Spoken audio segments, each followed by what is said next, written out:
Assalamualaikum warahmatullahi wabarakatuh.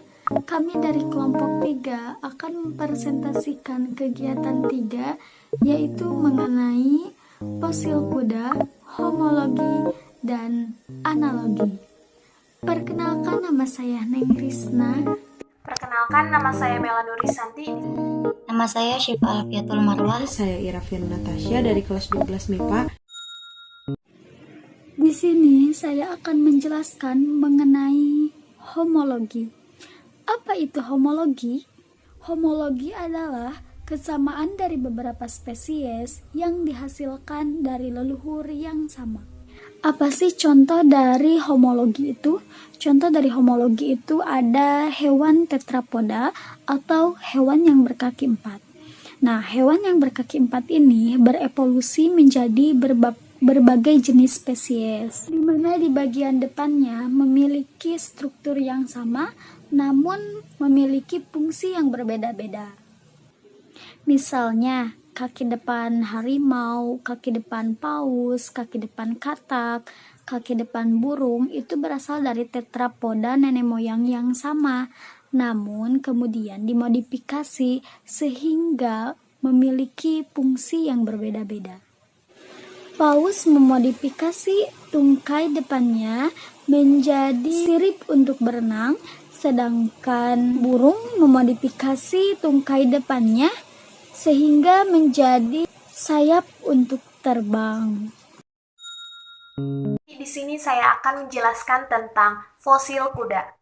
Fosil adalah sisa tumbuhan atau hewan yang telah membatu atau jejak-jejak yang tercetak pada batuan. Darwin menyatakan bahwa fosil yang ditemukan pada lapisan batuan muda berbeda dengan fosil yang ditemukan pada lapisan batuan yang lebih tua, dan menunjukkan suatu bentuk perkembangan. Dari sekian banyaknya fosil yang ditemukan, yang paling lengkap dan dapat digunakan sebagai petunjuk adanya evolusi adalah fosil kuda yang ditemukan oleh Marsh dan Osborn. Evolusi pada kuda merupakan suatu contoh klasik evolusi morfologi. Fosil kuda termasuk cukup lengkap karena kuda hidup berkelompok dalam jumlah yang cukup besar, sehingga meninggalkan sejumlah besar fosil dari zaman ke zaman. Kuda termasuk ke dalam ordo yang dikenal sebagai Perissodactyla atau hewan berkuku ganjil, yang semua anggotanya memiliki kaki berkuku serta jumlah jari yang ganjil pada setiap kakinya. Selain itu juga bibir atas yang mudah bergerak dan struktur gigi yang serupa. Nenek moyang awal kuda modern berjalan dengan jari kaki yang melebar keluar, yang memudahkan mereka untuk berjalan di atas hamparan tanah yang lembut dan lembab di hutan purba. Berdasarkan penemuan fosil, dapat diketahui proses evolusi kuda, yaitu yang pertama, Hyracotherium atau Eohippus, yaitu kuda yang hidup pada zaman Eosin. Fosil Hyracotherium yang ditemukan di Eropa pada abad ke-18 oleh Richard Owen yang diberi nama dengan Hyracotherium, yang berarti binatang seperti Hyrax. Hyracotherium telah ada sekitar 52 juta tahun lalu dan telah tinggal di benua Amerika Utara. Hewan ini berukuran sebesar kancil dan tingginya hanya sekitar 30 cm. Memiliki kepala dan tulang belakang dengan lengkungan berbentuk tangguh dan relatif singkat. Diperkirakan kuda primitif ini memakan semak belukar apabila ditinjau dari struktur giginya. Giginya yang berjumlah 22 pasang dengan 3 gigi pada setiap sisi gigi seri, 1 taring, 4 gigi premolar, dan dengan 3 gigi geraham yang hanya terspesialisasi sedikit untuk menggiling makanan. Kaki depannya terdiri dari 4 jari dan 1 rudimen, sedangkan kaki belakangnya mempunyai 3 jari dan 2 jari rudimen. Hyracotherium juga memiliki otak kecil. Ada juga lobus frontal kecil. Kemudian yang kedua ada Mesohippus, yaitu kuda yang hidup pada zaman Ologosen. Pada zaman Oligosen, sekitar 40 juta tahun silam, Hyracotherium mengalami kepunahan. Akan tetapi, mamalia ini telah menurunkan keturunannya yang dinamakan Mesohippus. Mesohippus berukuran lebih besar daripada Hyracotherium. Struktur tubuh Mesohippus menunjukkan bahwa hewan ini telah beradaptasi dengan sangat baik untuk hidup di padang rumput. Hal ini juga ditunjukkan dengan berkurangnya jumlah jari pada setiap kaki Mesohippus menjadi 3 jari di setiap kakinya. Jari tengahnya juga lebih besar daripada jari-jari lainnya. Selain itu juga, hewan ini juga memiliki kaki yang lebih kuat dan lincah dibandingkan dengan Hyracotherium. Hewan ini memiliki leher yang agak panjang, pada mulutnya ditemukan beberapa gigi prageraham yang hampir berkembang menjadi gigi geraham. Gigi seperti ini tentu akan meningkatkan kemampuannya untuk mengunyah makanan. Merychippus.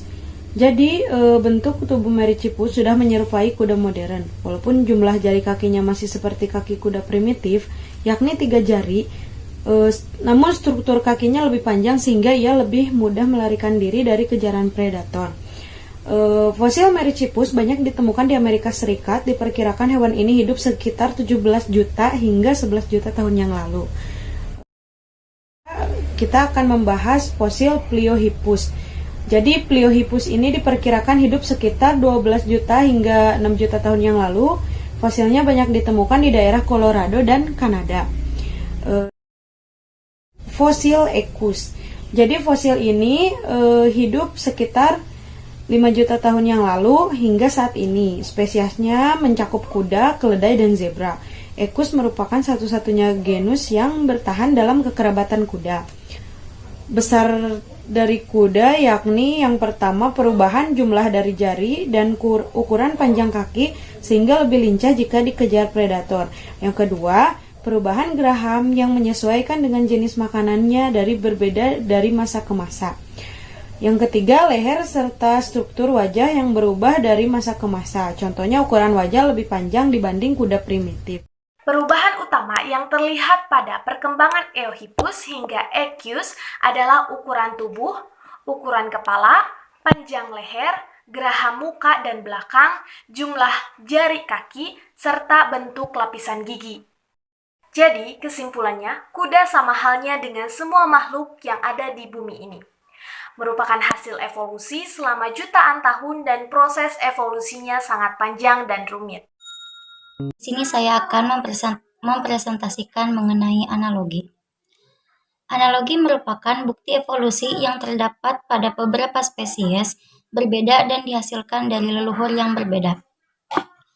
Analogi dipengaruhi akibat adanya adaptasi terhadap lingkungan yang sama yang dilakukan oleh spesies yang berbeda. Analogi menghasilkan fungsi yang sama pada spesies yang berbeda, namun spesies tersebut bukanlah berasal dari leluhur yang sama. Salah satu contoh analogi adalah yang terdapat pada spesies sugar glider dan tupai terbang. Kedua spesies ini berasal dari leluhur yang berbeda, di mana sugar glider merupakan kelompok marsupial, sedangkan tupai terbang bukan bagian dari kelompok marsupial yang berasal dari wilayah yang berbeda. Namun, kedua spesies ini memiliki struktur tubuh yang serupa. Tujuan penggunaan analogi adalah, yang pertama, membuat klarifikasi dari suatu peristiwa. Yang kedua, membuat persamaan dari dua hal yang berbeda. Yang ketiga, memudahkan dalam mendefinisikan pengertian.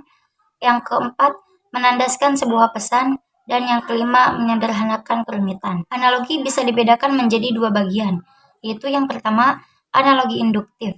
Analogi induktif yaitu analogi yang berangkat dari dua hal atau peristiwa yang memiliki persamaan sifat, kemiripan, atau identik. Artinya, analogi ini bisa disimpulkan dari suatu hal untuk diterapkan pada hal lainnya. Yang kedua, analogi deklaratif, yaitu sesuatu yang berdasarkan pada suatu hal, peristiwa, realitas, atau sesuatu yang belum dikenal dengan memperkenalkan hal yang sudah dikenal. Metodenya dengan menunjukkan keduanya sehingga mendapat sebuah kesimpulan.